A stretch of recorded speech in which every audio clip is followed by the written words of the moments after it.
haki na uaminifu, ili utukufu na sifa zako ziendelezwe, na ili kustawisha amani, ufanisi na heri ya nchi yetu na wale ambao wajezao umezikabidhi mikononi mwetu. Amin.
Clerk, next order. Order number 2, convocation by the chair.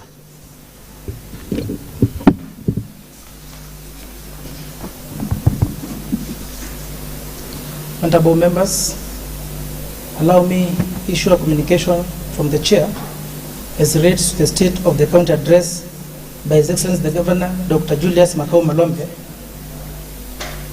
Governor Kitui County. Your Excellency, Dr. Julius Malombe, Governor Kitui County. Your Excellency, Augustine Wambua Kanani, Deputy Governor, Kitui County. Members of the Electoral Assemblies of Kitui, the Acting County Secretary, the County Executive Committee members present, Chief Officers, members of the Judiciary, and I will recognize them by name, those who are present. And kindly, if I recognize you, if you don't mind, you can raise up and wave, if you don't mind, kindly. We have with us Honorable Justice Limo, the Presiding Judge, Kitui Law Courts. Thank you, Justice Limo. We also have with us Honorable Lady Justice Kemani, Judge, ELC, Kitui Law Courts. Thank you, your leadership. We also have with us Honorable David Mburu, SPM, Kitui Law Courts. Thank you. We also have with us Honorable Elizabeth Karani, Deputy Registrar, Kitui Law Courts. Thank you. We have members of LSK, led by Senior JK Mwalimu, Mwalimu on the right. When lawyers present. Thank you. Members of the clergy, we have with us the Bishop Mune Nzoka, SCK Kitui. Thank you, Bishop. We also have with us Bishop Joseph Nganda, Evangelical Alliance of Kenya. Thank you, Bishop. We have with us Bishop Peter Mwangangi, Holy Ghost Salvation Church. Thank you, Bishop. We also have with us Dr. Raphael Nzoko Kituba, Archbishop, Good Minister of Africa. Thank you, as Bishop. We also have with us Pastor Henry Ndeli Zoka. Thank you, Pastor. Any member of the clergy present, please, who have not mentioned your name, please stand up and wave. I think that is all. Also want to recognize the county security team led by the new County Commissioner, Mr. Kipchumba Ruto. Kindly wave. Thank you very much, County Commissioner. We also have with us Madam Leah Kidei Butu, County Police Commander. Thank you, Madam Leah Kidei. We also have with us Samuel Bet, CCIO. Thank you, Bwana Bet. We have David Kitulo, County National Intelligence Service Officer. Thank you. Any other member of the County Security Committee who have not mentioned? Thank you very much. Thank you very much for joining us.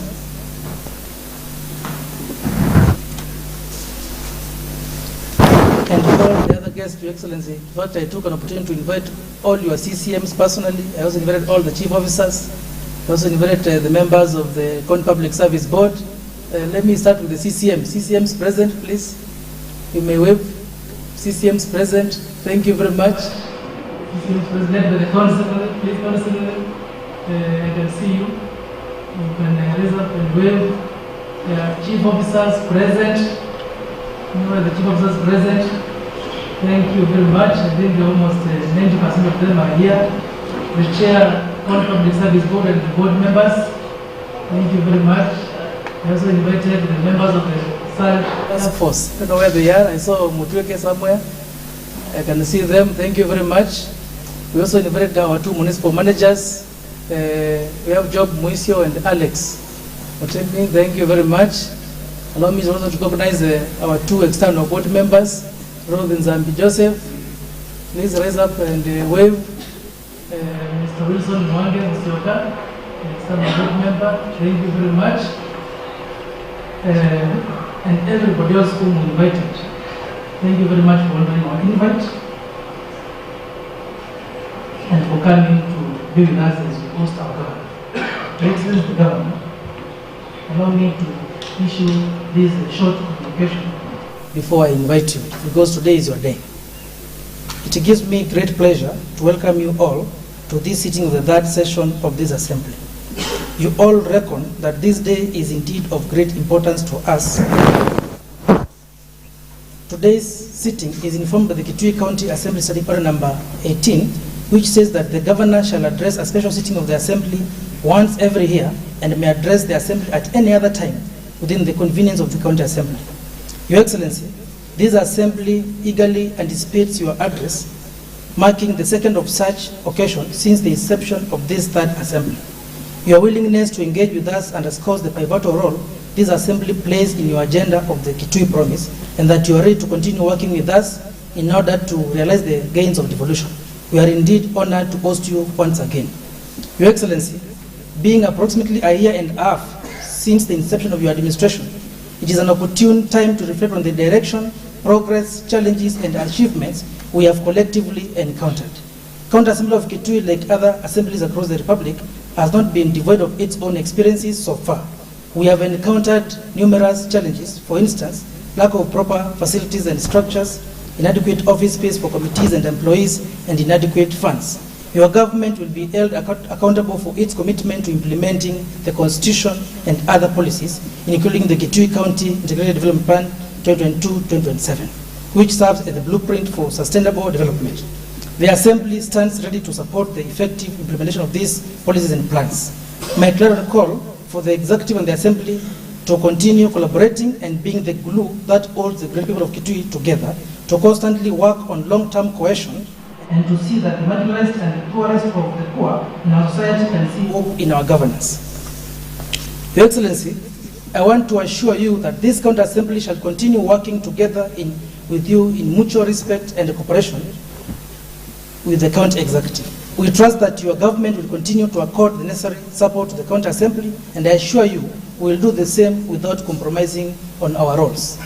The Assembly appreciates the support you have extended to our legislative work, including the assent to the budget appropriations bills.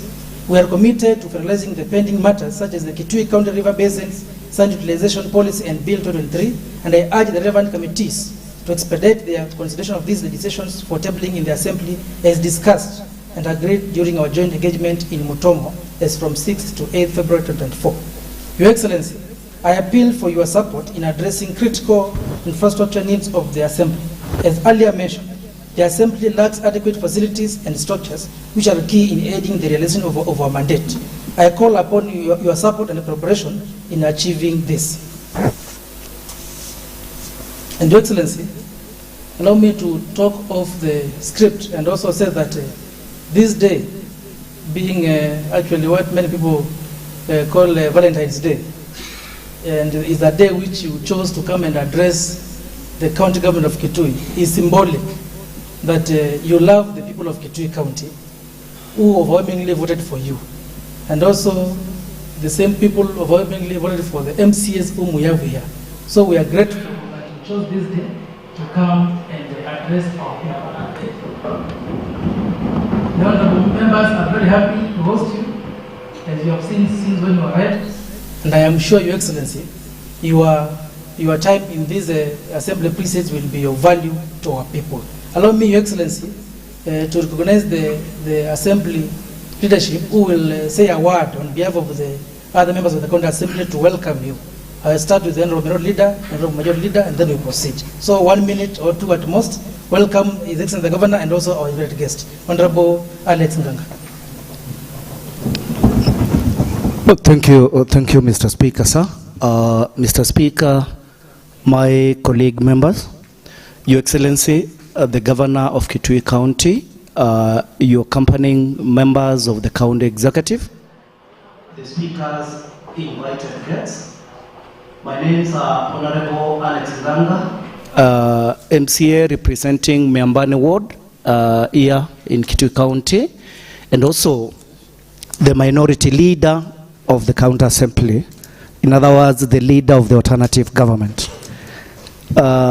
Your Excellency, I won't say much because today is your day and we cannot anticipate, speculate. It is your day. We are ready to listen to you, not only as the people's representatives, but also the great people of Kitui County who elected you, have faith in you, and they have continued to trust you. Honorable Speaker, let me just leave it at that you are welcome, Your Excellency, to this county assembly. You have got an history with this magnificent chamber.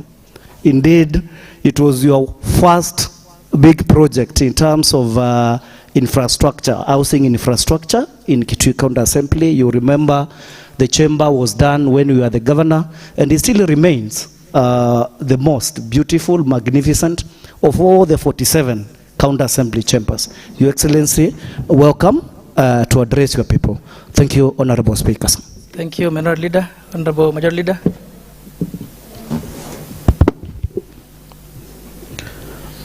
Thank you, Honorable Speaker, for this opportunity. Your Excellency, the Governor Kitui County, Your Excellency, the Deputy Governor, members of the clergy and all the invited guests. My name is Julius Malombe. I'm here representing the great people of Migwani, and I am the Majority Leader, Kitui County Assembly. Honorable Speaker, it is my noble duty to welcome our Governor to the County Assembly of Kitui on behalf of my colleagues. The people of Kitui have witnessed what you have done, and today is a great day, and I know their ears are wide open to listen the plans you have for them. It is my noble duty to welcome you to address the great people of Kitui who overwhelmingly elected you. Thank you, Mr. Speaker, sir. Thank you, Honorable Majority Leader. I will also request our Deputy Speaker to join two colleagues welcoming the Governor and our guests. Deputy Speaker, please. Thank you very much, Mr. Speaker, sir. My name is Chris Zilunzioka, representing the great people of Changuidia West.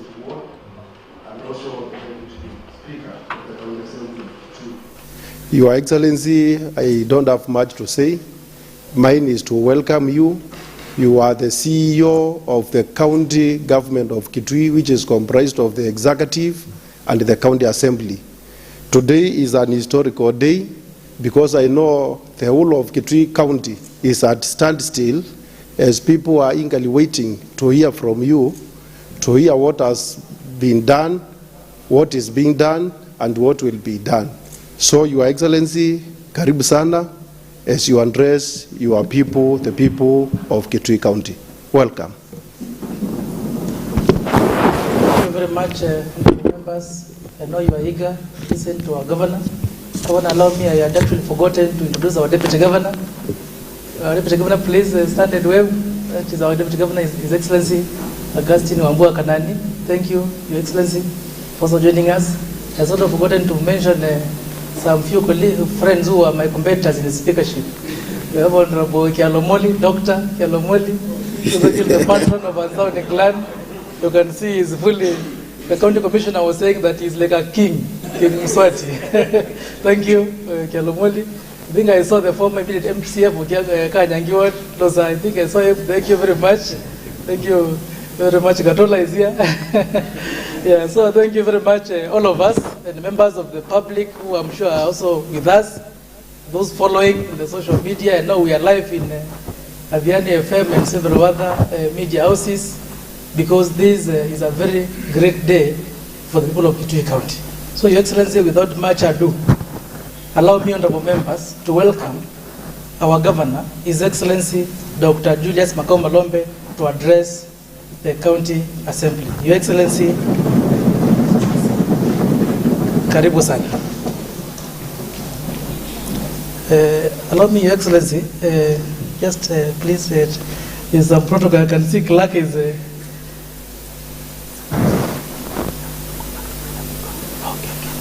Thank you very much, clerk, for that. Sorry for that confusion. I think we have to follow these colonial protocols. So, clerk, next order. Order number 3. Governor's address on the state of the county. Thank you, Your Excellency. You may now address the county government of Kitui and the people of Kitui County. Thank you, sir. Welcome.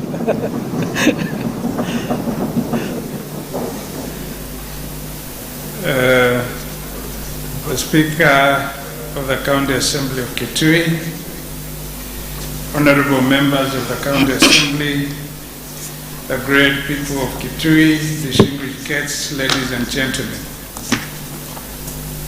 I am this afternoon grateful for the opportunity to deliver the State of the County address to the great people of Kitui, to the Kitui County Assembly.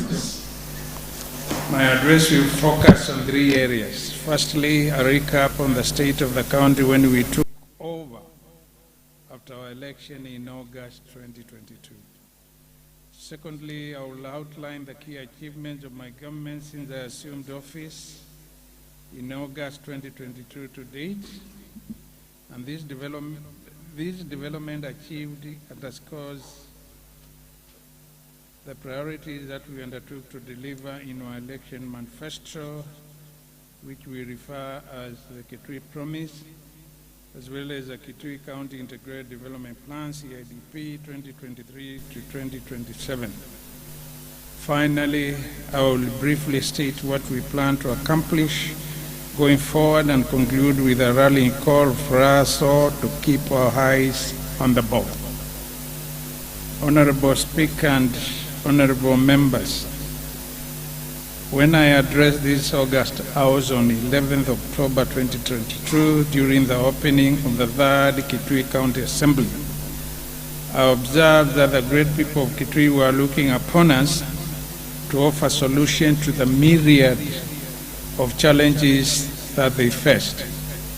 Our people held great expectations that we, their leaders, would rejuvenate their hopes and aspirations by inspiring development and progress. I express confidence that the two arms of the county government of Kitui, that is the county assembly and the county executive, would cultivate a mutual working relationship that would result in concerted efforts to unlock the potential of our great county. I'm glad to note that we are on the right track in our cooperation and consultations geared towards achieving our vision, which is to be a prosperous county with vibrant rural and urban economies whose people enjoy high quality of life, as well as our mission, which is to provide effective county services and an enabling environment for inclusive and sustainable socioeconomic development and improved livelihoods for all. Mr. Speaker and honorable members, in this regard, I am reminded of the words of Warren G. Bennis, an American scholar who once said, "Leadership is a capacity to translate vision into reality." Mr. Speaker and honorable members, we inherited a county whose people had apparently lost hope on the contribution of the county government to their socio-economic needs. The people complained of inequitable development, food insecurity, lack of access to clean and safe water, a failing healthcare system where drugs and other commodities were unavailable, access to industrial oxygen to inpatients was not assured, and indifference to educational issues affecting our children. Other complaints involved rural roads that were hardly graded or maintained, main urban areas with no streets and security lighting, market spaces that were rarely cleaned, a county where youth sports and ICT were almost forgotten, environmental degradation occasioned by unsustainable sand harvesting and deforestation, and lack of policy frameworks for the conservation and utilization of the county's natural and mineral resources. Further, the people raised concern about a moribund county economy where money was not circulating, suppliers and contractors were not being paid on time, and lack of a collaborative national and county government framework to address insecurity, particularly in wards bordering some of our neighboring counties. The border transport sector was neglected and was characterized by lack of operators database. They did not have a cooperative empowerment framework, and they lacked training on road safety. Some did not have licenses as well as protective gear. Moreover, many local contractors lacked exposure in the use of FMS, e-tendering, as well as project and financial management, and lost competitive tenders to non-locals as a result. The annual Kitui Agricultural Show and Trade Fair had collapsed for 5 years since 2017, denying the residents the opportunity to learn about the best agricultural practices and business linkages. The county also lacked clear plans for promoting tourism and hospitality, resulting in unexplored tourism opportunities. Mr. Speaker and honorable members, we inherited 8 literally insolvent county investment entities, namely the Kitui County Texas Center or Kikotex in Sugila, Atoma Mwingi, Kitui Stone Crusher at Kwakilui, Niacha kwa Bonza Ward, the Kitui County Youth Development Centers in Manyonyone and Kanyonyo, as they were called, Kitui Leather Industry in Manyonyone within Township Ward, Kitui Pharma Industries in Kitui County Referral Store, Kitui Food Industries at ATC and Kitui County Empowerment Fund, as well as the Kitui Livestock Carrier Trucks. For example, the report, just to emphasize why talk of insolvency or literal insolvency, the report of the Auditor General on Kikotex for the year ending June 2022 indicated an operating loss of 90,902,130. The Auditor General concluded, and I quote, In the circumstances, going concern of the sender is in doubt. Those are the words of the Auditor General, not mine. In addition, low morale and lack of motivation were prevalent among the county staff due to delayed payments of salaries and work-related allowances, lack of promotions and job stagnation. ECD teachers who served on casual and temporary terms of service were also part of what we had to address. Insufficient staff training and capacity building, inadequate office space, working tools and equipment. There were no performance management framework and set performance targets for ministries and for officers, resulting in a scenario where assessment of achievements could not be evaluated objectively. Mr. Speaker and honorable members, during my inauguration speech on August 25, 2022, at Idokwech Showgrounds, I committed to undertake initiatives that would adopt to salvage the situation. These include, but not limited to, revamping the healthcare system, enhancing accountable revenue generation, responsible planning, budgeting, and expenditure, equitable development across the county, rationalization of staff with a view to reducing the unsustainably huge wage bill, inculcating efficiency through institutionalizing performance contracting, as well as a culture of integrity and zero tolerance to corruption in service delivery. Prompt repayment to contracted services and works, and forging strategic partnership with the national government and development partners, as well as conducting structured and meaningful public participation to get and infuse our people's perspectives in our development projects and programs. Mr. Speaker and honorable members, today I can affirm that the 16-month period we have been in office, because we are also part of the things we have delivered to our people. We have made remarkable progress in achieving the life-transforming initiatives as outlined in the 16 sector development priorities known as Kitui Promise. Mr. Speaker and honorable members, allow me now to present an overview of the key achievements that have been realized for the period we have been in office. Mr. Speaker, when I assumed office, I appointed 4 committees to carry out various tasks and advise the county government accordingly. These committees were the Kitui County Pending Bills Committee 2022, the Kitui County Human Resource Audit and Rationalization Committee 2022, the Kitui County Motor Vehicles Plant and Equipment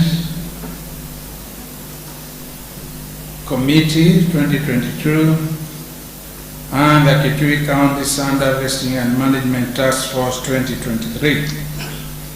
The Kitui County Pending Bills Review Committee 2022 was established to advise and guide the county government on the settlement of genuine pending bills, while the Kitui County Human Resource Audit and Rationalization Committee 2022 was to carry out an audit of the current human resource status, or the then human resource status, and advise on the optimal staffing levels for permanent, contractual, and casual staff.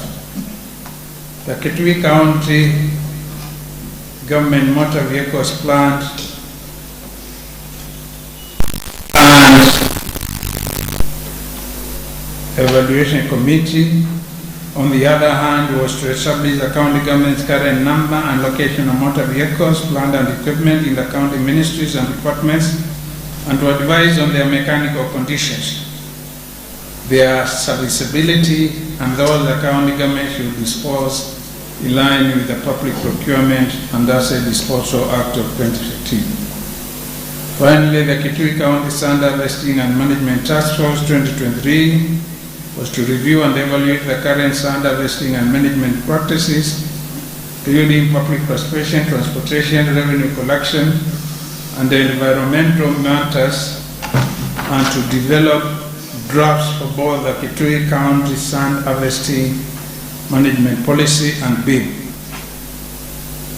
Mr. Speaker and honorable members, with the world facing adverse effects of climate change, food and nutrition security remains a key challenge to many of our people. Cognizant of the fact that Kitui is an arid and semi-arid county, we have initiated mitigation strategies and initiatives in the agricultural sector to address food and nutrition security.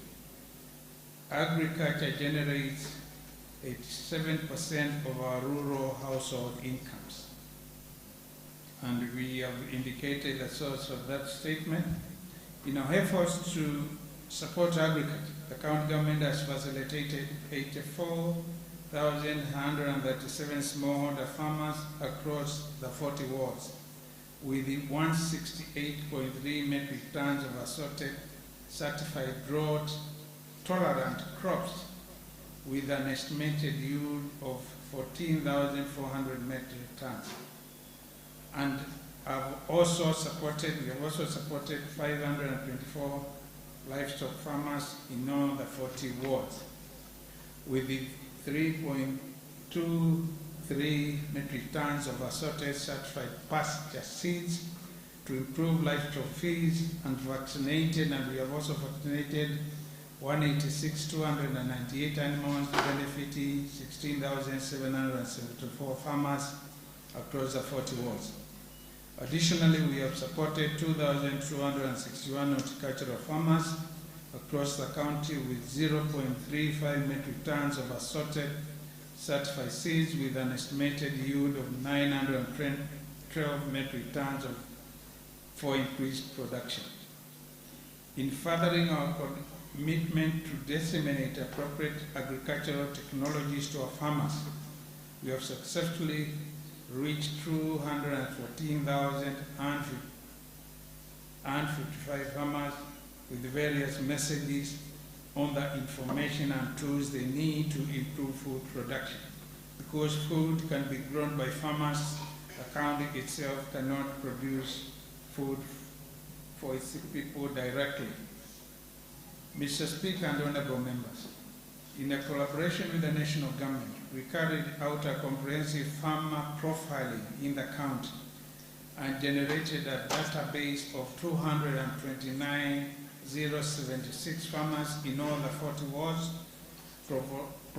provision of enhanced extension services, and various forms of support. Further, the county government developed irrigation infrastructure for 9 micro-irrigation schemes in collaboration with the small irrigation value addition projects in 4 wards, that is Kaui, Gutani, Chomedana, and Motonguni, benefiting 460 farmers to increase food production. 3 sustainable land management sites were also developed in Itulu, in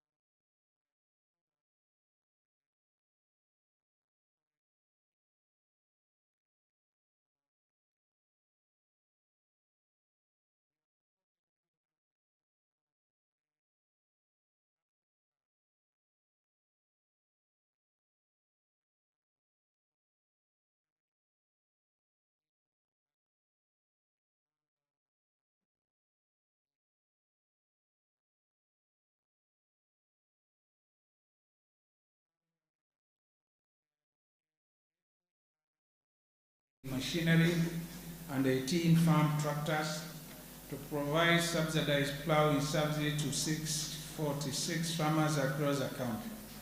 A total of 1,148.3 acres were plowed during the last rain season. We also collaborated with the national government to provide value addition equipment, including 4 seed mixers, 14 threshers, and 3 green gram cleaning and destoning machines to 1,611 farmers in 17 wards. And these are Changiria West, Mutunguni, Butani, Waita, Mutromo, Kibwea, Mudha, Ikudha, Endau, Malalani, Chuluni, Yatra kwa Bonza, kwa Mutrongaga, the Mulacho, Medana, Kiumache. The fair attracted over 70 exhibitors and over 1,000 show goers attended this time. Mr. Speaker and honorable members, water remains a scarce resource in Kitui County. Our ultimate goal is to ensure accessibility to adequate, safe and clean water to all Kitui residents within a distance of 2 kilometers or 45 minutes turnaround. Under the water sector, the county government has undertaken one which is referred to as Kamuti Mutromo Main Gravity Line, also rehabilitating the Mutromo, Siunguni, Kandai, Human, Zeke, Makongoni return line, the Mutromo Ikudha line, and the Mutromo Mudha line. It has also entailed installation of valves and construction of water kiosks to serve over 120,000 people in the areas we have mentioned. We have also constructed the Mwitasiano kwa Kilui Matulani kwa Kilia Samuel water supply in Yatakwa Bonza ward that is serving an estimated 12,000 people. In addition, we have extended a total of 97 kilometers of water pipelines across the county, including Kidayoni water pipeline in Sekuru ward, Nduluni 1 Kisiuni water pipeline in Chamatu ward, Zombe water pipeline in Zombe kwa Mwitika ward, the Watia Boho pipeline in Kanzi Kusimisi ward, Kisasi water pipeline in Kisasi ward, and the Kisayani Manyenyoni water pipeline in Township ward to serve over 30,000 people. The county government, Mr. Speaker, has rehabilitated 43 boreholes. These include Ikusia in Waita ward, Musavani in Sikuru ward, Itani in Ichome Dana ward, Iloi in Changwilia West ward, Kabati in Kaui ward, Kabo in Kanyangi ward, Vutu in Kanzi Kusimisi ward, Kairumbu in Kiomo Chedani ward, Kalamba in Munda ward, Lundi in Mui ward, Gombano in Zombe Mwitika ward, Kanzinoa in Mumoni ward, Wangwiu in Mui ward, Miambani in Miambani ward, Koliani B in Kiomo Chedani ward, Chambo in Migwani ward, Mubida in Yata Kwabonza ward, Kasangu in Chamatu ward, and Kilonzo in Zambani ward, all in all increasing water accessibility to an estimated 20,000 people. We have also drilled 2 boreholes in Waita Secondary School and Idhoko Showground and solarized Kwasendi borehole in Kisasi ward serving an estimated 2,000 people. In our continued effort to increase access to water for domestic use, livestock and irrigated agriculture, the county government has embarked on implementation of a program that targets construction of 2,400 sand dams across the county. Last financial year, we constructed an additional 120 sand dams across the 40 wards and 10 on-farm ponds in Chuluni, Chamatu, Yatakwabonza, Kibo, Mwingi Central, and the Kedumula Kwa Matronga wards. Additionally, 8 other dams have been distilled at Kwakameta in Champilia West Ward, Kakea in Ikibo Ward, and Kwambiti in Chujo Ward, among others, serving over 10,000 people. Mr. Speaker and honorable members, a healthy population is a productive population. According to the United Nations Sustainable Development Goals, SDGs, health is goal number 3. Similarly, the county government of Kitui has prioritized health as one of the key pillars in our development agenda, focusing on promotive, preventive, curative, and rehabilitative healthcare services to the people of Kitui. In the health sector, Mr. Speaker, we have reinstated, trained, and commissioned 2,470 community health promoters or CHPs to provide promotive and preventive healthcare services to our people. We have established and commissioned the Pangisile Mushali Cancer Center and the Kitui County Referral Hospital, bringing services closer to the people of Kitui who previously sought cancer services outside the county.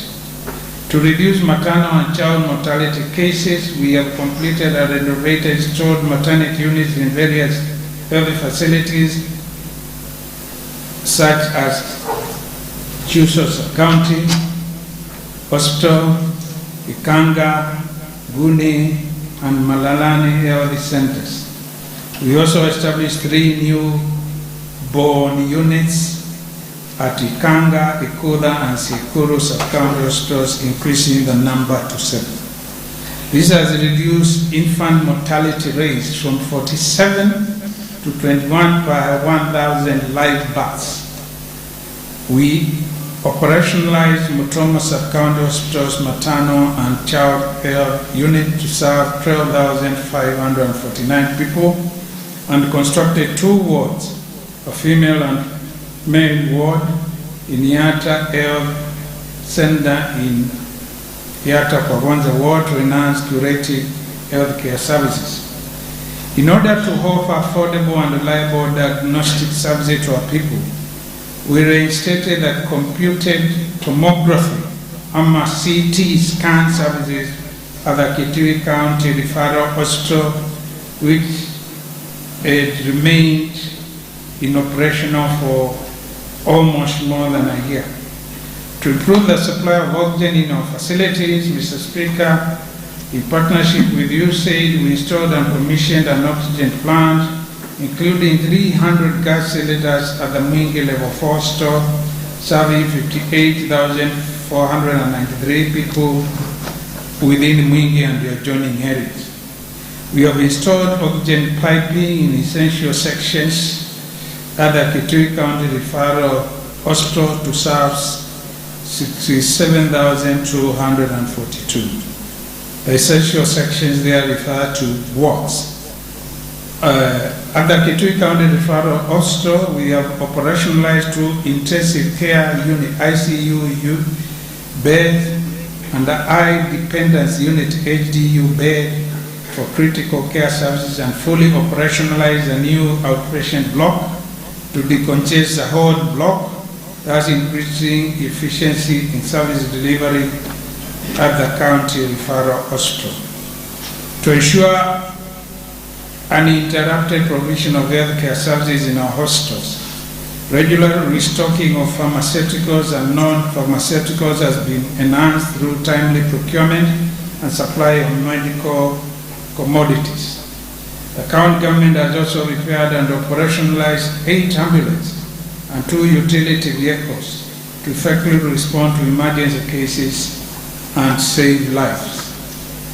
The orthopedic department at the Kitui County Referral Hospital made and availed to patients 236 orthopedic assistive devices, which include shoes raising, crutches, knee angle foot orthosis, and walking frames.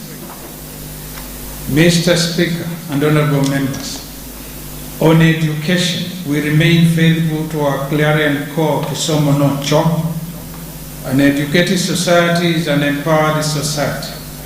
At the advent of devolution, pre-primary education and vocational training were devolved. Pursuant to this mandate, the county government of Kitui has designed projects and programs tailored towards promoting early childhood development education or ECD and vocational skills development targeting mainly our youth. In this regard, the county government has employed and converted into permanent pension terms 1,688 ECD teachers, boosting their morale, improving their livelihoods, and spurring re-energizing rural economies through the expenditure of their enhanced incomes within their localities. At this juncture, I take this opportunity to thank you, honorable members, for approving the budget, the supplementary budget that enabled us to undertake this noble initiative with effect from February 2023. To provide a conducive learning environment, we have constructed 85 ECD classrooms across the county. Just to mention a few, in the Mingi North Sub-County, we constructed ECD classrooms in Katumbi, Mangu, Katama, Gubiu, and Travi primary schools. In the Mingi Central Sub-County, we constructed ECD classes at Kai, Chandoa, Kibusia, Kibiuni, and the ECD classrooms. In the Mingi West Sub-County, we constructed Kairungu, Chome, Madiani, Ilalambu, and the Kabuoni primary schools. We constructed ECD classrooms there. We also constructed the ECD classrooms in Kwak, Kaungu, AIC, Kalolo, Kiseveni, Manzi, Itumo, and the Chondoni primary schools in Kitui West Sub-County. In Kitui South Sub-County, my government constructed ECD classrooms in Mwamba, Yari, St. Peter's, Mwambani, and the Matikoni primary schools, among others. The Kitui Central Sub-County, in Kitui Central Sub-County, we constructed ECD classrooms in ACK, Tumbu, Mabiani, Bulutu, Bo, and the Kabuti in the primary schools.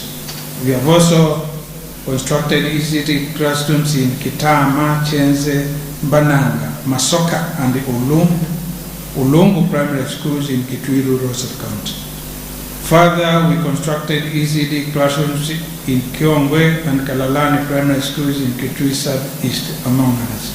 The county government also provided teaching and learning materials to the various ECD centers.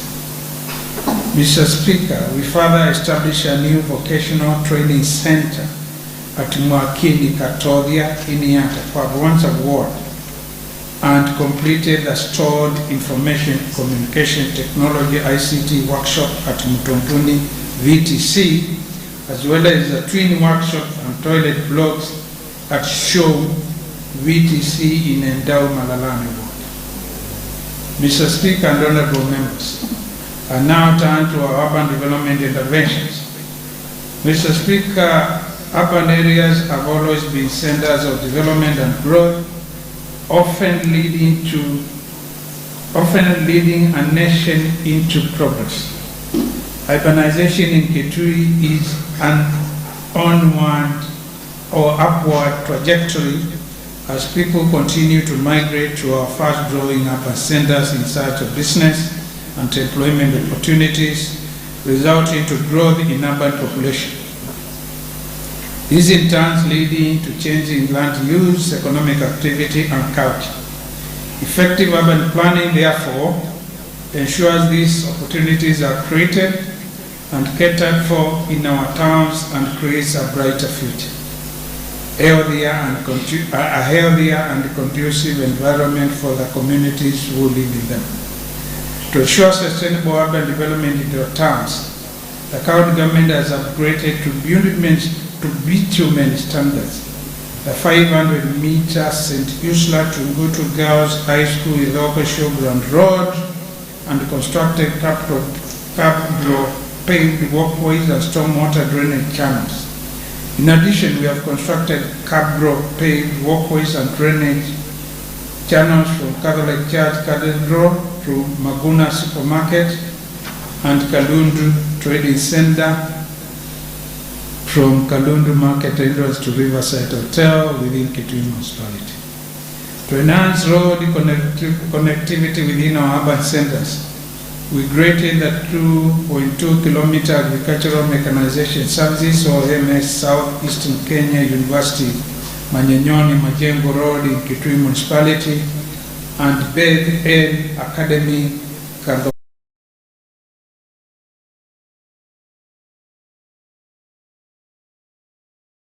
management in Kitui and Mingi municipalities, we procured a skip loader, a dump truck, 6 fabricated skip bins, and constructed a perimeter wall around the Mwingi town dump sites. The county government has also drilled and equipped Mwingi slaughter borehole, serving the abattoir and surrounding community.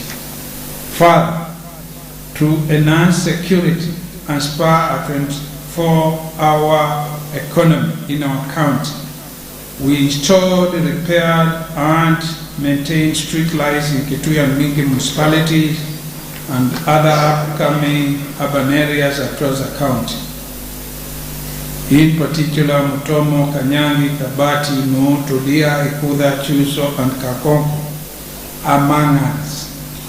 In addition, Mr. Speaker, for appropriate urban planning, we prepared and verified 8 market layouts for Kanziku, Mutitu Kaliku, Mtunguni, Kisasi, Waitan, Zambani, Jangwilia West, and Jomedhan. Moreover, the county government facilitated land adjudication in preparation for titling of Makini settlement schemes in Yatapwa ward targeting more than 2,000 people. Mr. Speaker and honorable members, let me now share our road network interventions. Mr. Speaker, roads are prime communication links between all economic sectors. Indeed, roads account for over 80% of Kenya's total passenger and freight transportation. An efficient transport system reduces logistics and trade costs, promotes competitiveness and integration, and generates socioeconomic growth and spatial development. To improve our road network, my government has graded a total of 1,311 kilometers of roads, including Kasemu Sosia Road in Momoni Ward, Tananzao Kidioko River Road in Chomedana Ward, Kombo Primary Kulonji Mwanzi Yaki na Makau Kaui River through Joni Mutemwa Road in Kwa Mutonga Ward, Mutola Kwa Wewa Junction to Kilingwe Road in Miambani Ward, Miambani Kiongwe Kangu in New Road in Chuluni Ward, Bitinibo Road Junction, Kinakoni Market Road in Iwo Chamatu Ward, among others.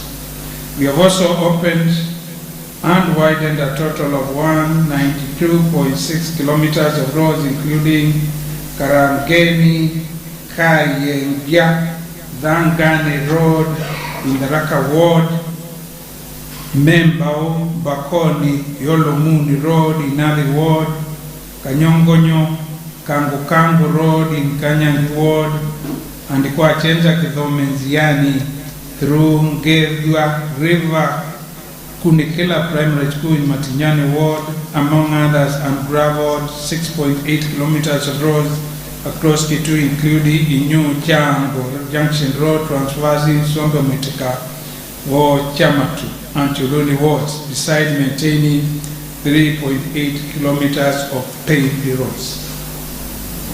Mr. Speaker, we have constructed a total of 775 meters of drifts, including the cassette drift along Kasemu Sosia Road in Momoni Ward, Ngunga drift along Tisayani Kitui Road in Mutomo Kibwea Ward, Kidioko River drift along Dhana Zao to Kidioko River Road in Chome Dhana Ward, Kisiyo drift along a new Katumbo Road in Chuluni Ward, Dua drift along Kiangini, Kiwauni Road in Chamatu Ward, and Dua River drift along River Dua Kabubu Mutula Road in Miambani Ward.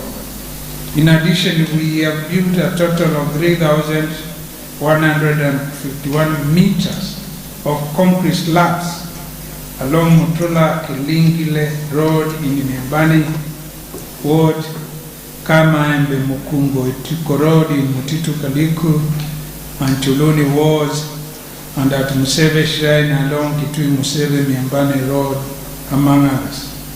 To improve road drainage, we have also constructed a total of 1,938 meters of culverts across the county.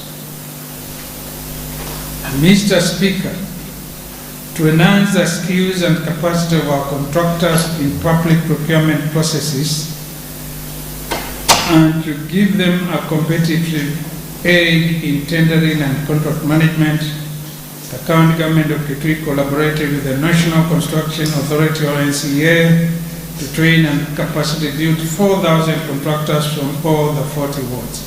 And I wish to thank the County Assembly for approving the supplementary budget which we prepared to enable us to do this. The county government also repaired and operationalized road machinery including 4 graders, 3 tippers, a backhoe loader, a bulldozer, a shovel, and 8 vehicles to enhance in-house road grading and opening.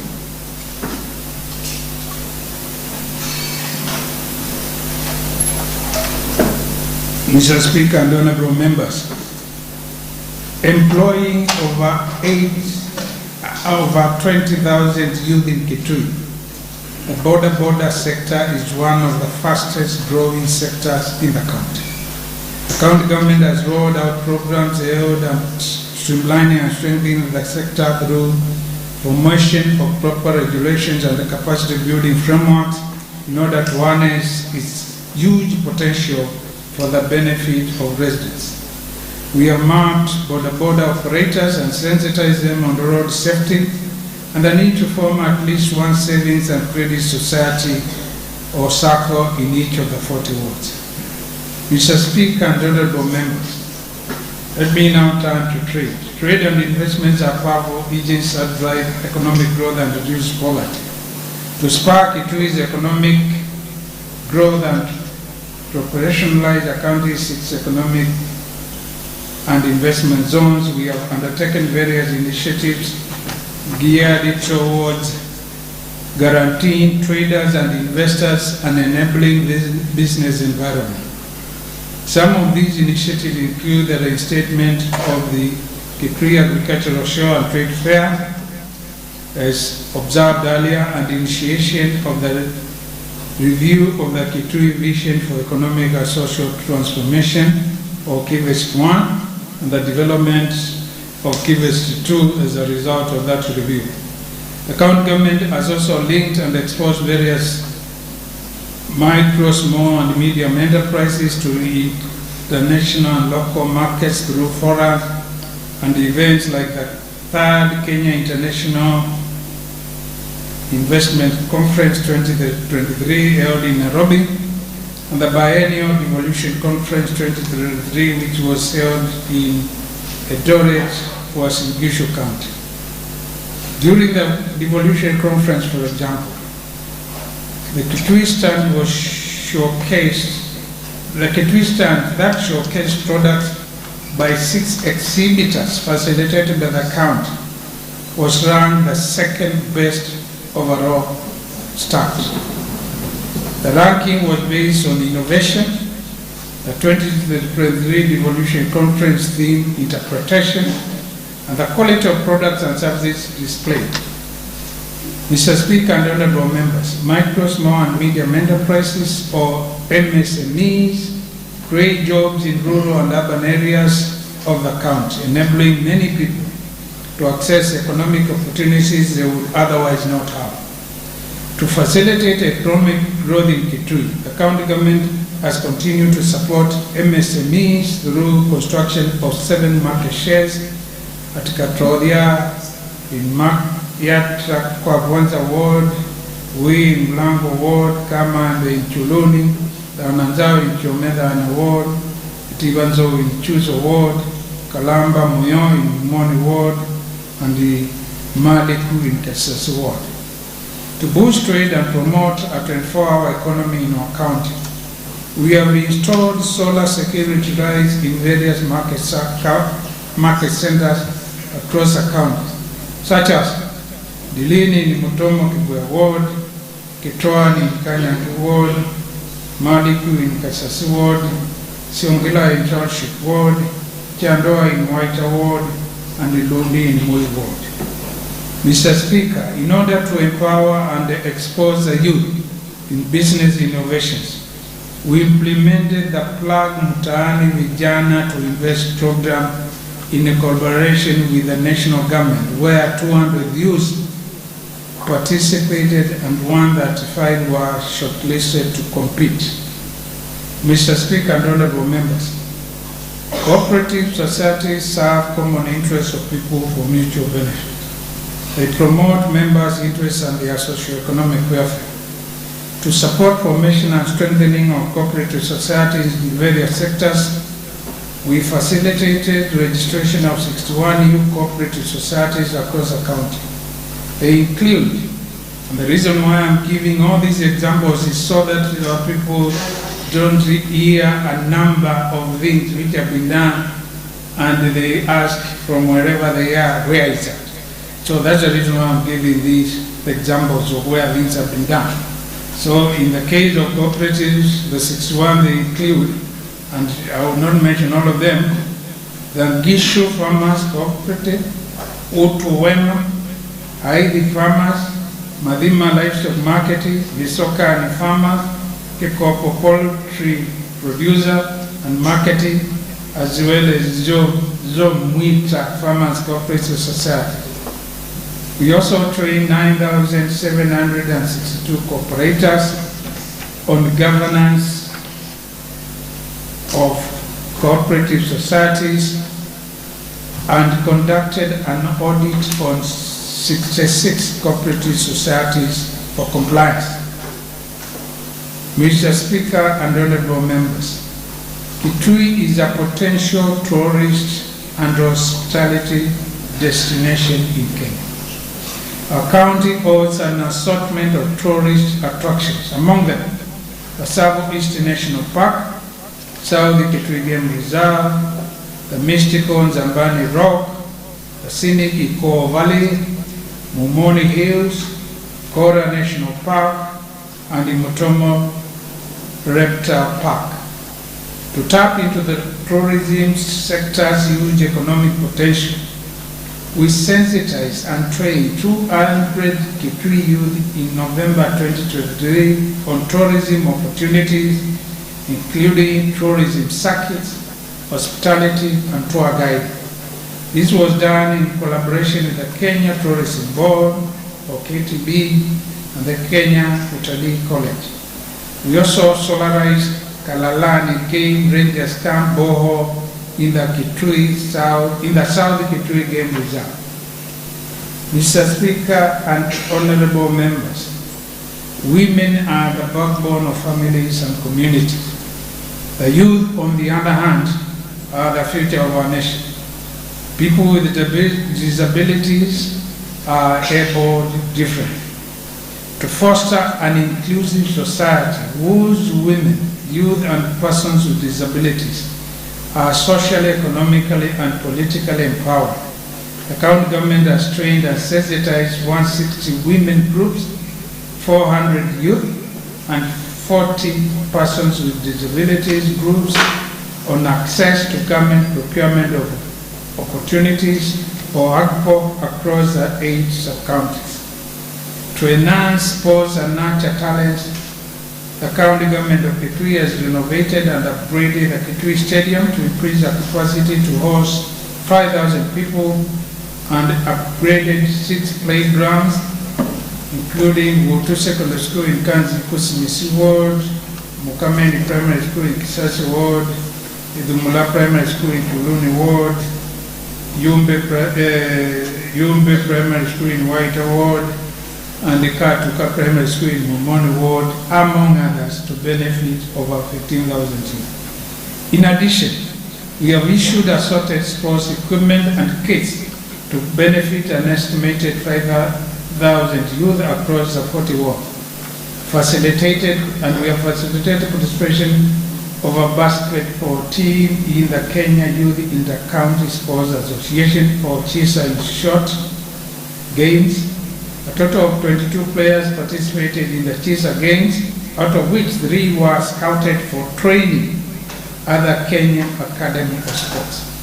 We also trained 285 coaches and referees to increase efficiency in coaching and officiating sports or sporting activities, and facilitated 200 athletes or sportsmen to register with the anti-doping agency to enable national and international participation in sports. Mr. Speaker and honorable members, conservation of the environment and sustainable utilization of natural resources are vital in building the resilience of our communities against the negative effects of climate change. To enhance environmental conservation, the county government has facilitated growing of 26,350 trees across the county through the Nyumba Moja Miti 20 initiative and the Urban Greening Initiative of Duka Moja Miti 3. We have also rehabilitated riparian land through growing of 1,000 bamboo seedlings along Kalundu River in Township 1.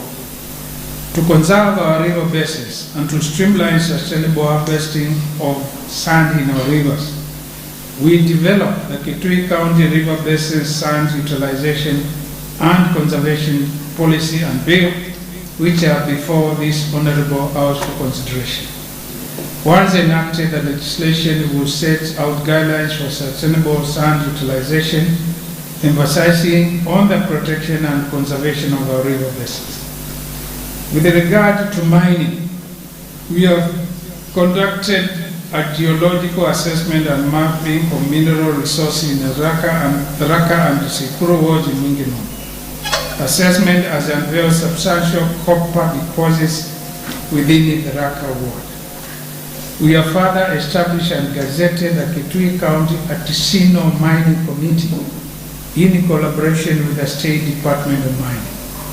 The committee starts with issuing artisanal mining permits for the artisanal miners operating in the country. Similarly, on matters climate change, we have developed the Kitui County Climate Change Action Plan 2023 to 2027 and established a climate change unit, the county climate change technical team, and climate change planning teams in all the 40 wards. Mr. Speaker and honorable members, in efforts to promote the adoption of green and renewable energy and to improve security and provide traders with a conducive business environment, the county government has installed 87 solar security lights and repaired 79 faulty solar security lights in trading and market centers across the 40 wards. We have also supplied and commissioned 11.88 kilowatt solar system for water pumping at Muinde Borehole in Matinyani, serving 250 households, and installed electricity at the Vitani dispensary in Chome, Dana Ward, serving the facility and the neighboring community as well. Mr. Speaker and honorable members, information communication technology, or ICT, is a catalyst for increasing productivity, reaching global customers, and improving access to technology around the world. It has empowered marginalized communities, giving them a voice to influence the decisions that affect their enterprises and their livelihoods. To improve access to county e-government services, we have redesigned the Kitui County website to integrate the My County app application service. The applications were developed in collaboration with Safaricom PLC. Moreover, to increase mobile telephony connectivity from 83%, which was the level when we took over the reins of government, to 95%, my government collaborated with mobile network operators, including Safaricom PSC, American Tower Corporation, to install new base transmission station or BTSs and to optimize the existing ones. Mr. Speaker and honorable members, security is key for human existence. Safety, let me start that again. Security is key for human existence. Safety and security in local communities are crucial for development as they contribute to stability, social cohesion, and the overall well-being of residents. In order to offer a long-lasting solution to the insecurity challenges along our north and eastern borders, we have collaborated with the national government in order to establish 8 police stations to enhance security patrols. And these are in Kanziku, Simisi, Muda, Chamatu, Endau Malalani, Lu, Guni, Gomeni, and Sikuru wards. This collaboration is in line with Article 189(1)(b) of the Constitution of Kenya 2010 that allows the 2 levels of government to assist, support, consult, and as appropriate implement the legislation of the other level of government. Currently, 2 police stations, i.e. Mandongoi in Komeni and Konakoliti in Muda, are complete, while Tuambui, Nendau Malalani, and Imumba in Chamatu are ongoing. We have also installed security lights in various towns, market centers, and other public facilities to enhance security. Mr. Speaker and honorable members, to ensure equitable development in all the 40 wards, we have been implementing the community level infrastructure development program, or in short, CLID. So far, the county government of Kitui has undertaken 333 CLID projects cutting across various sectors such as education, roads, water, health, and security. To increase the rate of access, transition, and retention of learners from financially disadvantaged backgrounds, to improve the performance of the education sector, my government has supported 23,733 learners with the bursaries totaling 172.8 million Kenya shillings through the proposed fee support component of the proposed support program.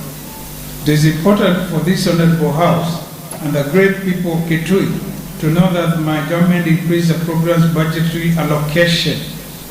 My government, which including the county assembly, increased the program's budgetary allocation from 40 million when we were elected to 120 million last year and this year. We are also undertaking proposed infrastructural projects worth 60 million Kenya shillings.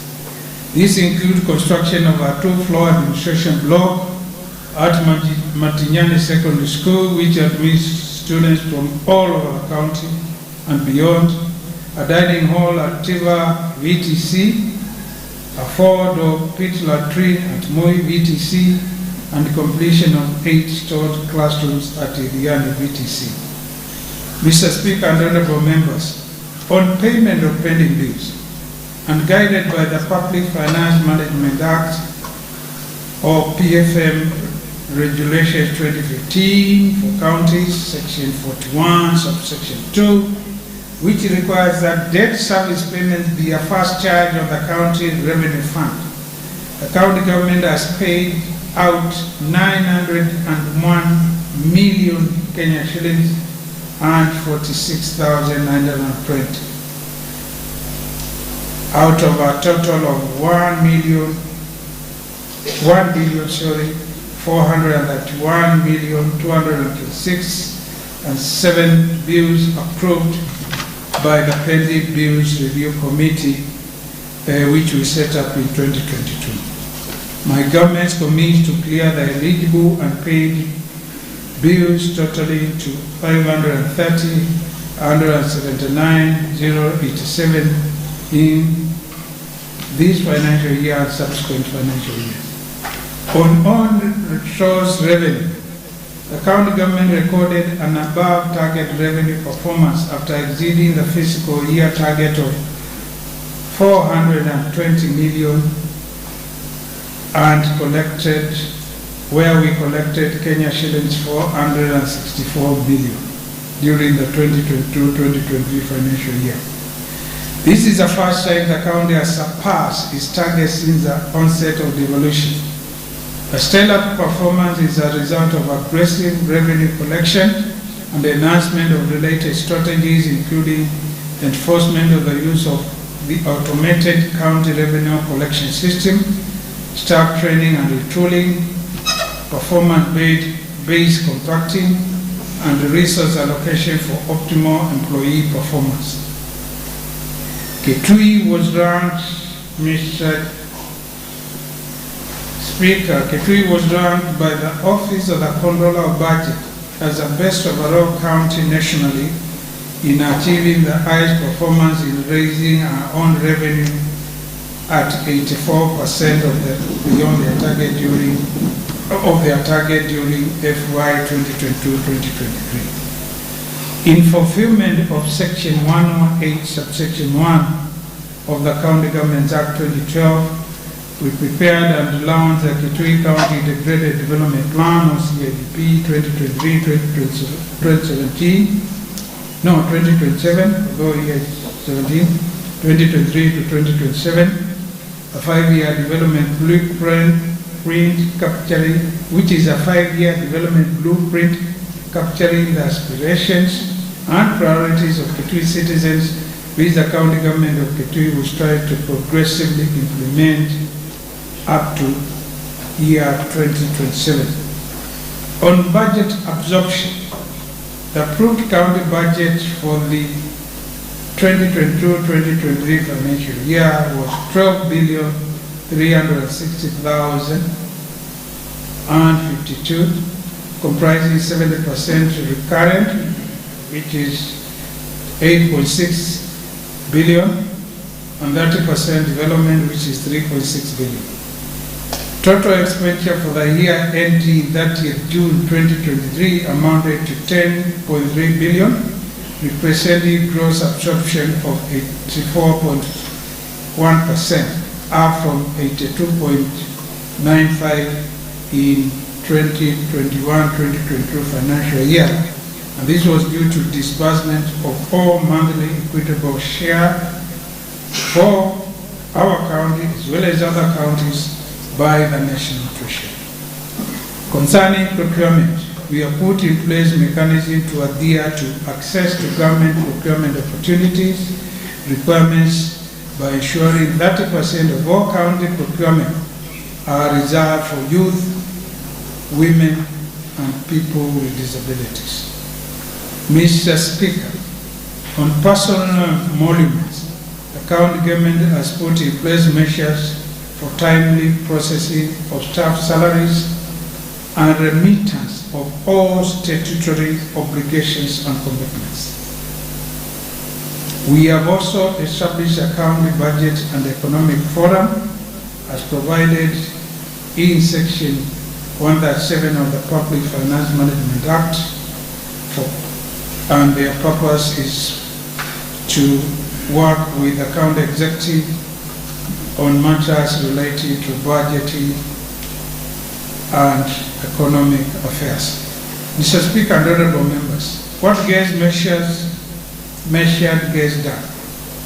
To improve performance and service delivery in the county ministries and departments, my government re-institutionalized performance contracting in the last quarter of 2022-2023 financial year.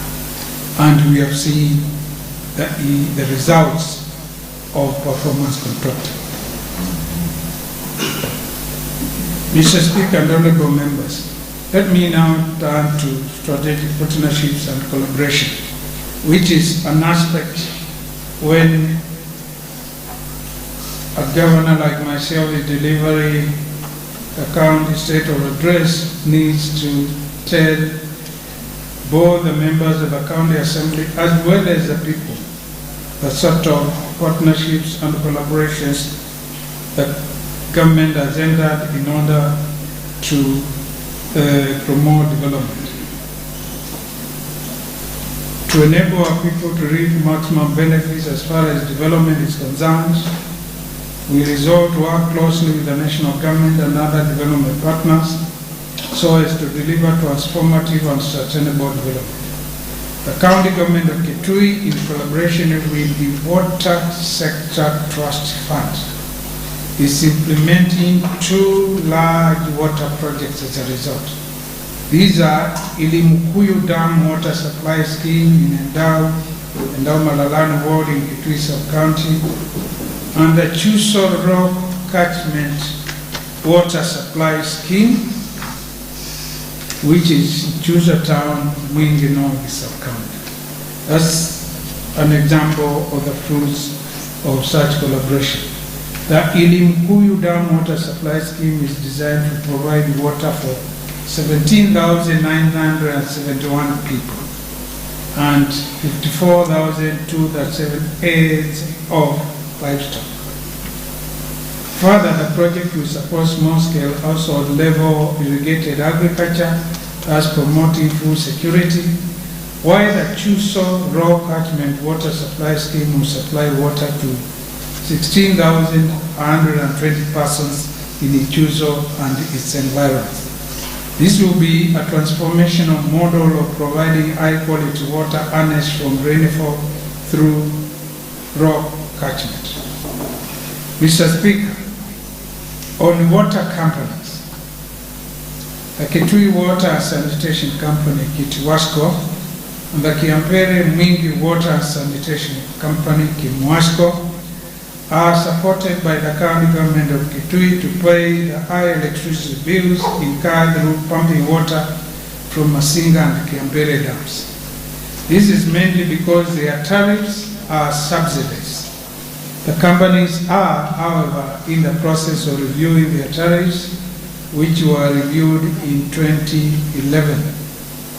And this is being done in collaboration with WASO, the Water Regulatory Authority. Further, the companies are faced with other challenges, including a non-depreciated pumping system and pipeline network. However, this is being addressed through partnerships with the national government for Kiampere Phase 2, for Kimwasco, and Masinga Dam Water Intake Development Project for Kituwasco. We lobbied the national government to revise the stored Umar Dam in Changwidia, which is located in Changwidia East Ward. The national government has already contracted China Jiangxi International Corporation to undertake the completion of the project at a cost of 2 billion Kenyan shillings. Once complete, the dam will have a capacity to provide 3,975 cubic meters of water, part of which will supply, or most of which will supply Kitui town. Further, we have also negotiated for the establishment of a construction site for the contractor in the Raka ward for the proposed Kenya shillings 425 billion high-grind force multipurpose dam located along the Kitui, the Raka-Nithi border along Tana River. This will in turn spur the local economy, that is the local, the Raka in Kitui, the Raka-Nithi as well, and also Sikuru, Mumoni, and even parts of Chuso, as well as Gomeni, through creation of job opportunities and utilization of local construction materials. Thoke Dam, whose benefits will be shared by the 3 counties of Kitui, Machakos, and Makueni, is another major project of the cooperation between the Southeastern Kenya Economic Bloc, or SECAP, which is made up of the 3 countries and the national government. Phase 1 of these projects is at 89% completion. Mr. Speaker, we also implemented the Sio Messi Enzo Kisayani Water Project in Ikanga Chatune Ward in partnership with the Catholic Medical Mission Board or CMMB, benefiting an estimated 3,000 people. Also, Mr. Speaker, in partnership with the World Hunger Hilfe, a German NGO, we implemented the Yongela Borehole Water Supply Project, gaining Ikanga Chatune Ward benefiting an estimated 2,000 people, and the Busiani Water Supply Project in Nadi Ward that is serving an estimated 2,500 people. In the health sector, Mr. Speaker, the county government collaborated with the United States International Development Agency to install the 27.7 million Kenya shillings oxygen generating plant at Mwingi Level 4 Hospital as indicated earlier. And that was done in May 2023. In addition, we have initiated the establishment of the Kenya shillings 500 million Kitui County Aggregation and Industrial Park in a collaboration with the national government through a 50-50 matching fund, where the national government will contribute 250 million and the county government 250 million.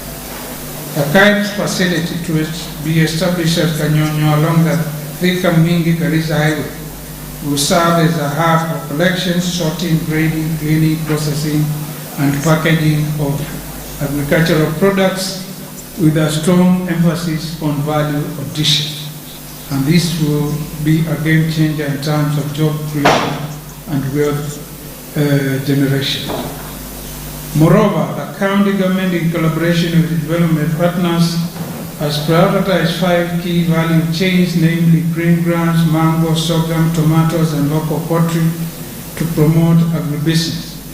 Other initiatives include facilitation of formation of 40 savings and credit cooperative organizations or SACCOs, 1 per ward, to empower farmers financially and foster a culture of saving and investment, and the development of 7 small-scale infrastructure investments for primary aggregation and value addition, as well as the establishment of 80 demonstration farms and learning sites across the county, and the establishment of 8 farmer-led irrigation projects with a total area of 800 acres with a view to promote irrigated agriculture. These collaborative interventions will benefit an estimated 40,000 farmers in the 40 wards. My government has also partnered with the Walkabout Foundation for the distribution of wheelchairs to persons with mobility disability. The organization has donated 113 wheelchairs which have improved mobility of our people, and they have already been distributed. Mr. Speaker and honorable members, despite our achievements, we have encountered a number of challenges in the implementation of our manifesto and annual development plans which are derived from our CIDP. First and foremost, we have experienced frequent delays in disbursement of funds from the EdTech. This has affected timely implementation of projects and programs. It has on occasions also affected property payments to our contractors and suppliers. However, this challenge is not unique to Kitui County, but occurs across all the 47 counties. To address this issue, the county government, through the Council of Governors and other constitutional institutions, are actively engaged in consultations with the national government to streamline the disbursements of funds to counties. Mr. Speaker, as you are aware, we inherited pending bills totaling 2.5 billion Kenya shillings. Out of these, 1.4 billion Kenya shillings was cleared for payment by the pending bills review committee we established in 2022. A balance of 1.1 billion was not cleared for payment because the pending bills committee said they were subject for verification, valuation and validation. Given that regulation 42(1) of the PFMR requires that the established form the first charge of the county budget, we have prioritized payment of pending bills in our budgets. These has inevitably eaten into our budget for new projects and programs for the last two financial years. Going forward, we intend to clear all pending bills in the subsequent financial years, so that we can dedicate our financial resources to our developmental priorities. Additionally, to avoid future upsurge of pending bills, we have committed to set realistic on-source revenue targets. Mr. Speaker and honorable members, when we assumed office, we found a bloated budget. Our current budget for the 2023-2024 financial year stands at 13.9 billion Kenya shilling, comprising 5.4 billion, which is at 9% of the total budget, going to recurrent. This contravenes the wage bill. This contravenes the fiscal responsibility principle as outlined in section 107, subsection 2 of the PFM Act, which requires the county expenditure on wage benefits shall not exceed the 5% of a county's budget. To address this challenge, we have resolved to freeze recruitment of new staff, save for essential and technical officers. We'll also endeavor to put in place strategies of raising our own revenue in order to comply with the law.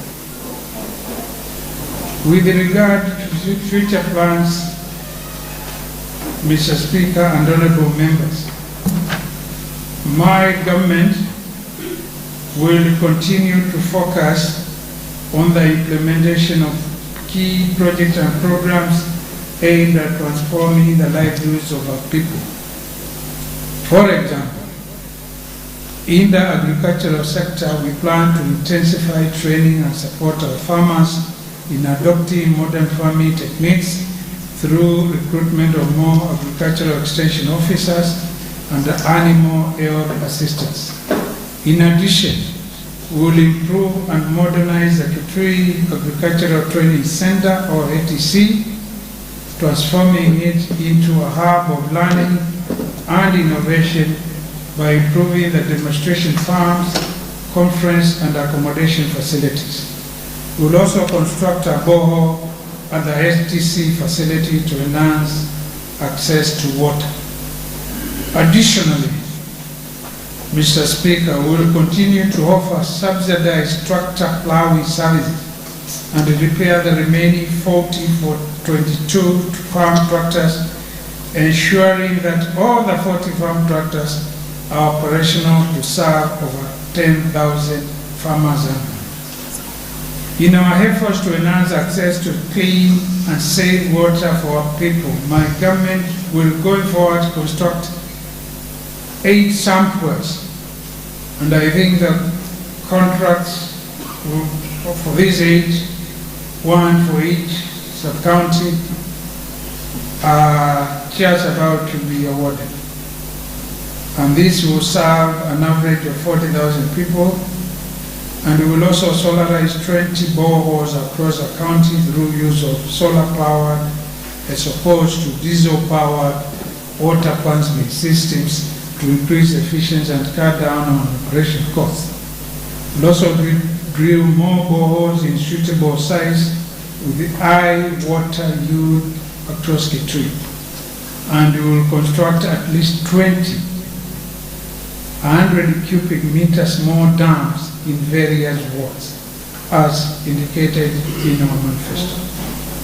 Going forward also, Mr. Speaker, in the elderly sector, my government will focus on initiating the construction of the Nzamba Kitonga Memorial Hospital in Mutitu Kaliku Ward and continue construction of the Southeastern Kenya Renal Center at the Kitui County Referral Hospital and upgrade the Kanziko, Tiva, Endau, Chuso, Kase, Sosoma, Mitini, Tharaka, and Mianbani health centers to level 3B and install integrated health information system in the remaining 12 level 4 hospitals across the county.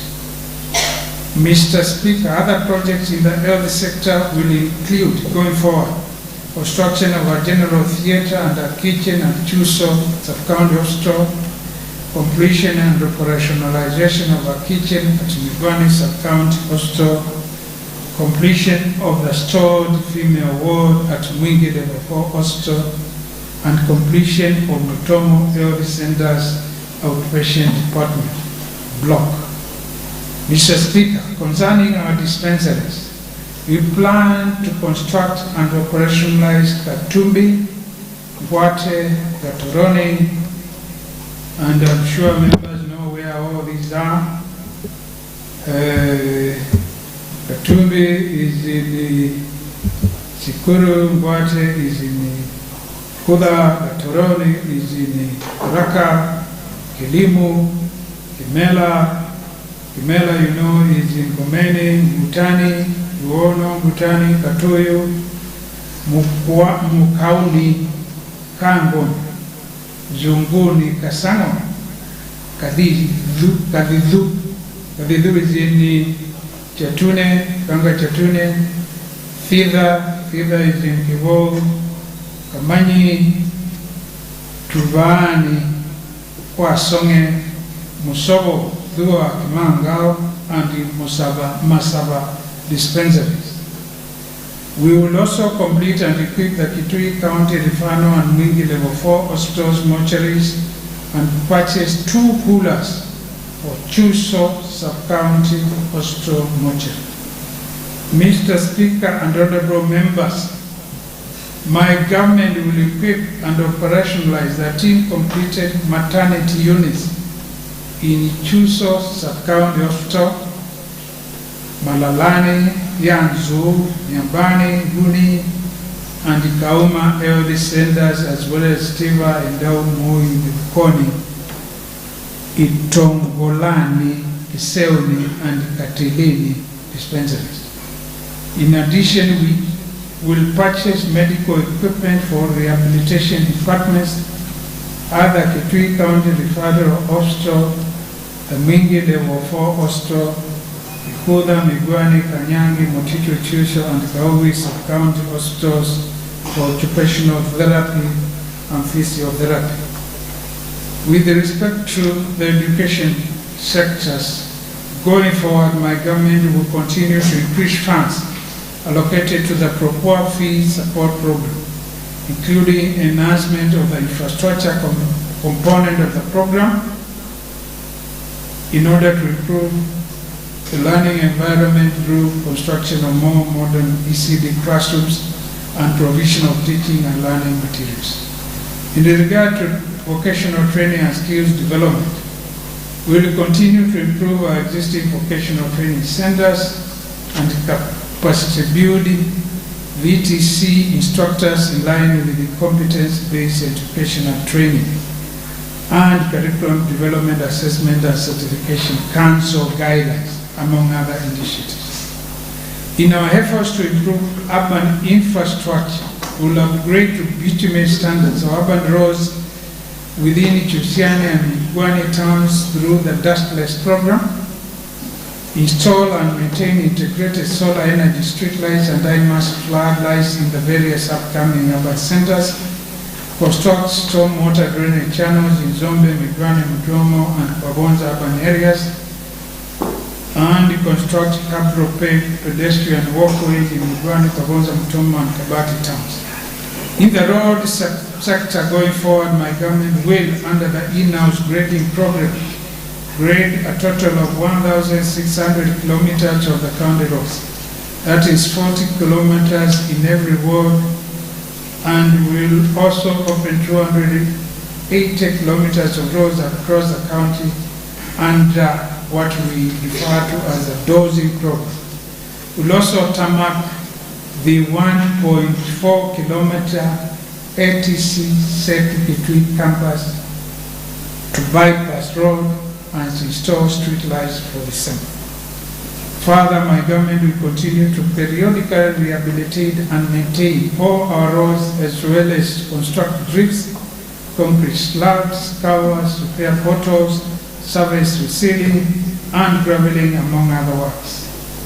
In the border sector, my government is in the process of developing the Kitui County border policy to address the county challenges related to the sector, to promote sustainable practices and contribute to the overall development of the border industry.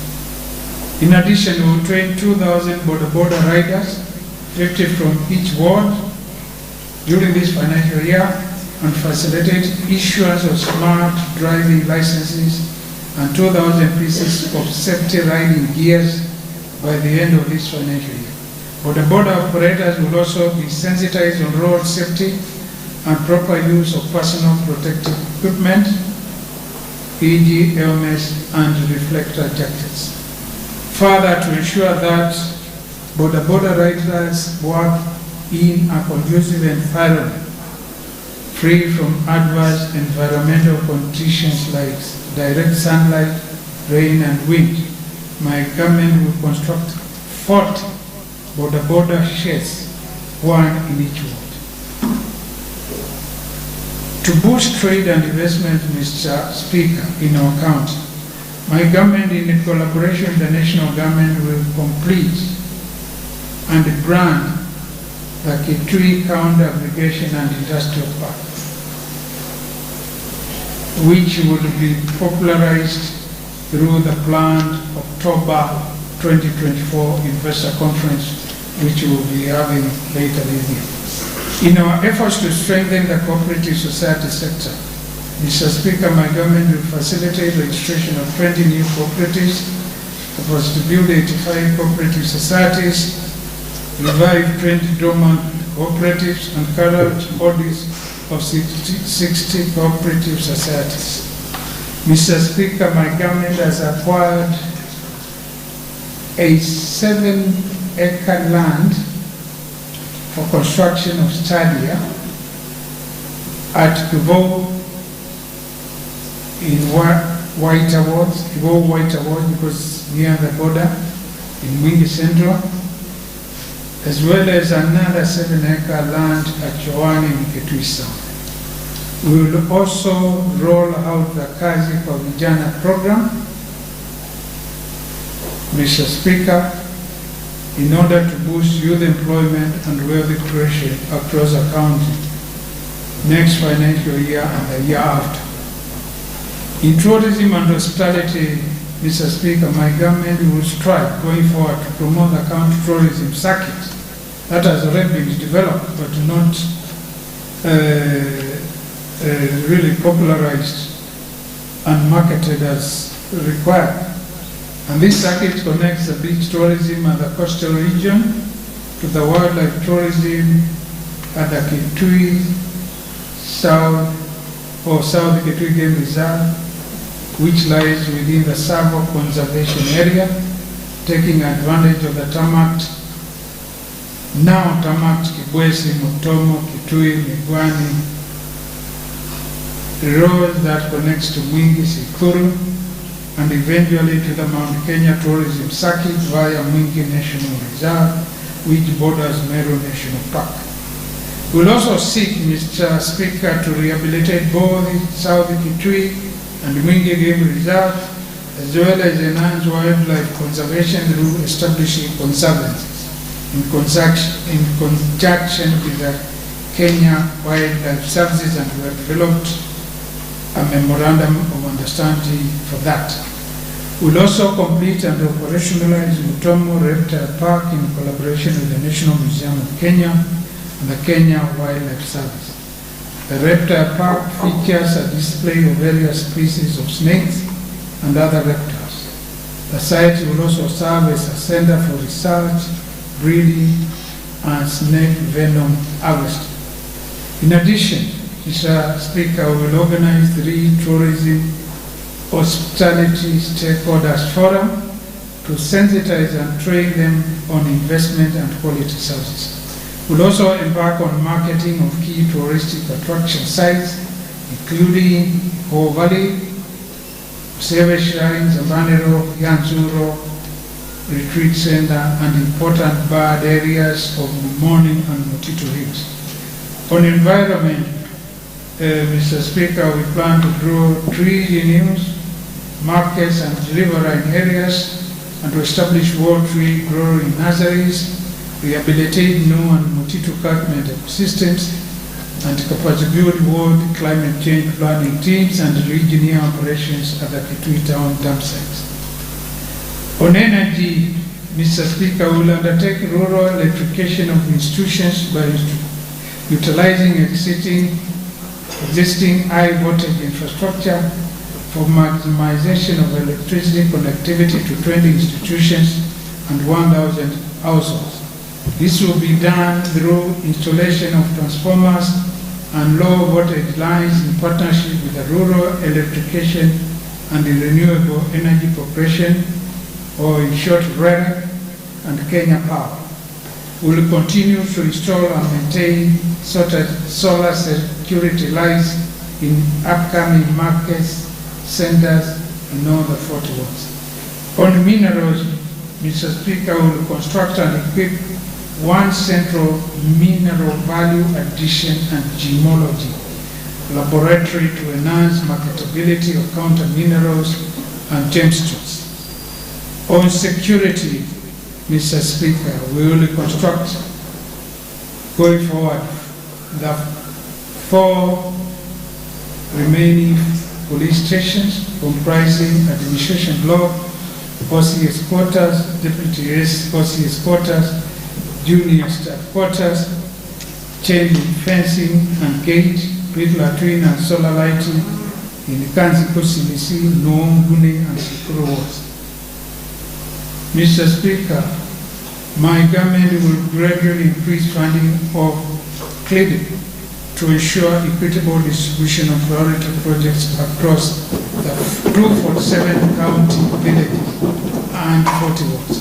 This year, for instance, we increase the CLIDIP budgetary allocation from 412 million Kenya shillings to 690 million Kenya shillings. And I think that is next financial year, although here it is written this year. When we were preparing the fiscal strategy paper, we increased the amount of CLIDIP money.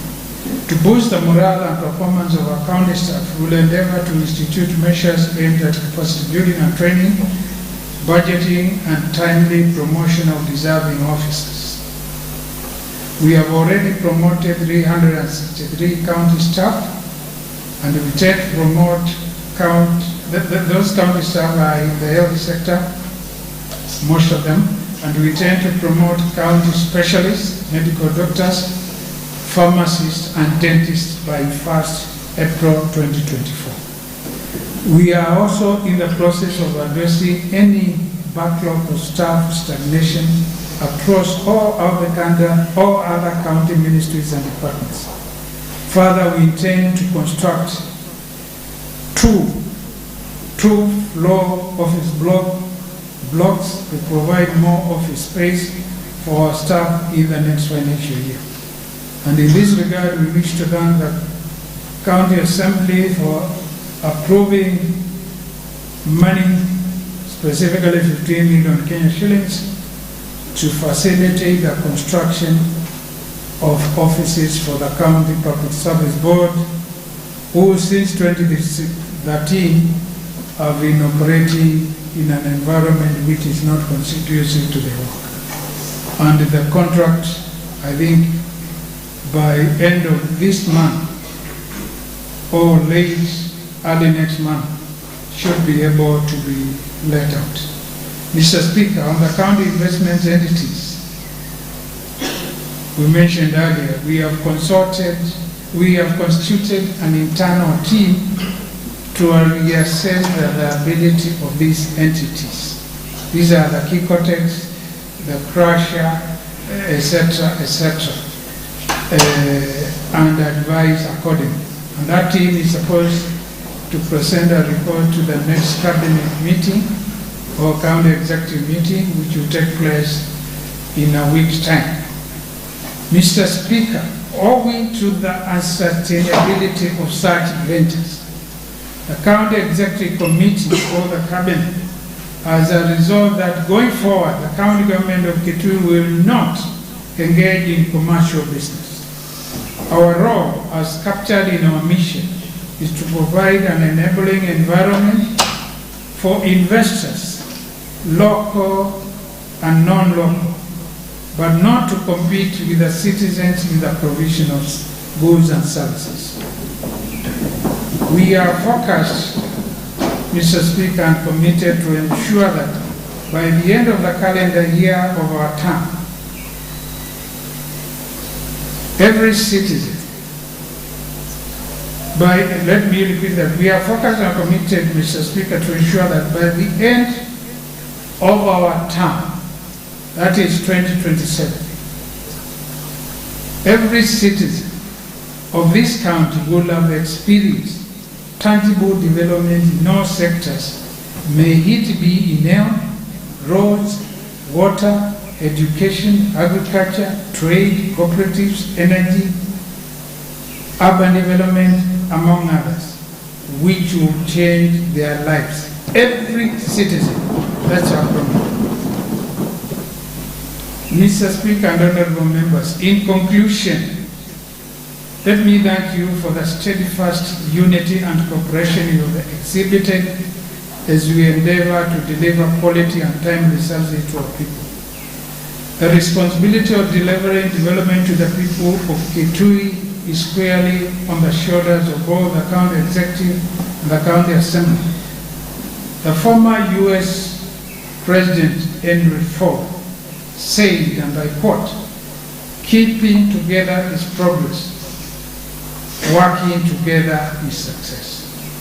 Mr. Speaker and honorable members, another renowned leader, the former Prime Minister of the United Kingdom, Winston Churchill, observed, and I quote, when there is no enemy within, the enemies outside cannot hurt.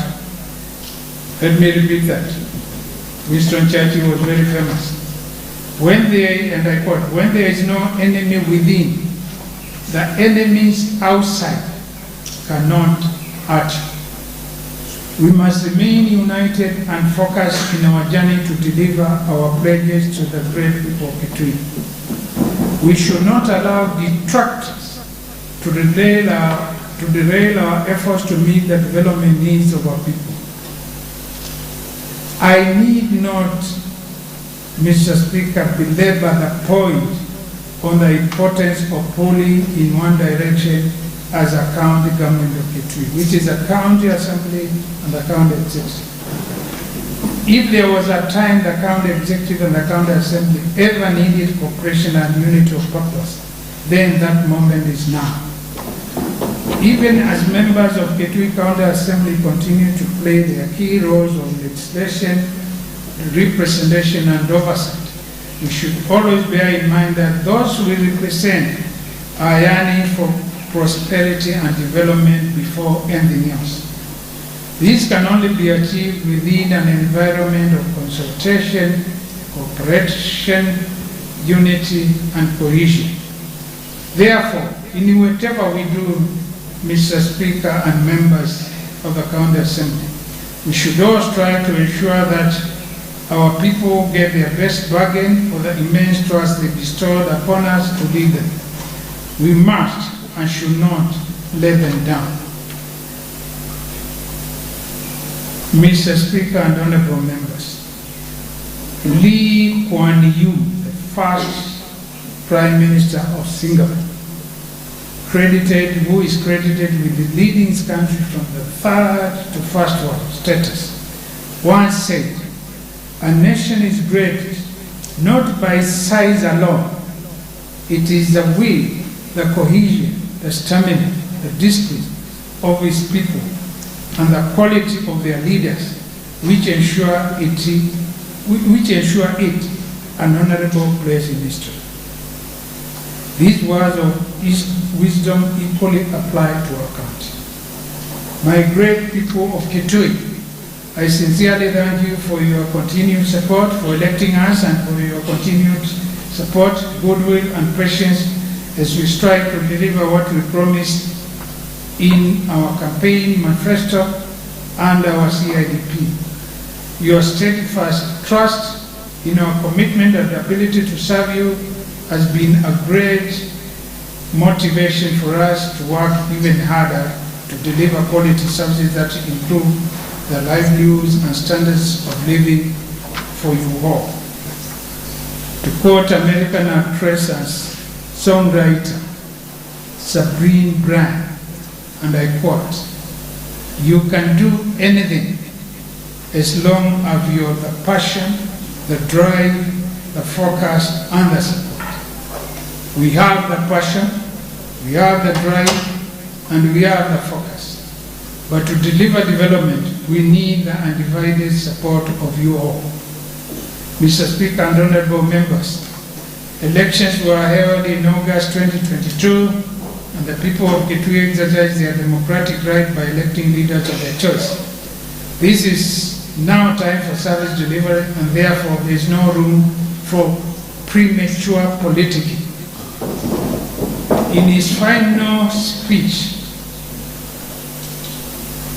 before he retired, the former Singaporean Prime Minister, whom I admire, Lee Kuan Yew, told his countrymen to be wary of the kind of people they elect and emphasize on the need to entrust leadership to the best they have, and warn them against charlatans with the gift of the government.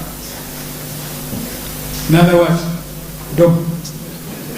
Mr. Speaker and honorable members, we, the County Executive and the County Assembly, as well as the residents and well-wishers of this great county, are one people sharing a common destiny.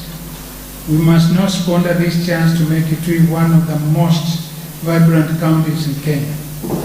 Let me end by paraphrasing the Ghanaian author Laila Gifty Akita, who said, and I quote, "There is power in unity. We must be united in art and mind."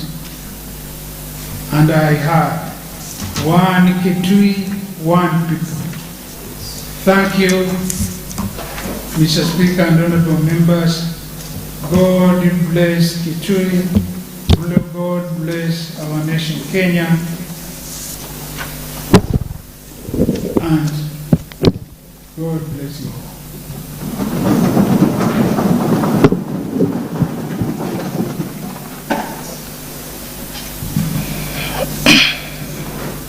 Thank you very much, Your Excellency, the Governor, for your State of the County address. Indeed, I'm very grateful for your address, which the members were eagerly waiting for. I could read their mood and I could see they were even not tired. Even if you had continued, they were ready to listen and listen to you, because your address was on point and it focused on every aspect of our county government, and especially on your concluding remarks and the quotes which you have quoted here on the need for unity of purpose and the need for quality leadership. And I can assure you, Your Excellency, as the Speaker of the County Assembly of Kitui, the people of Kitui County elected quality leaders led by yourself and all the MCS. Honorable members,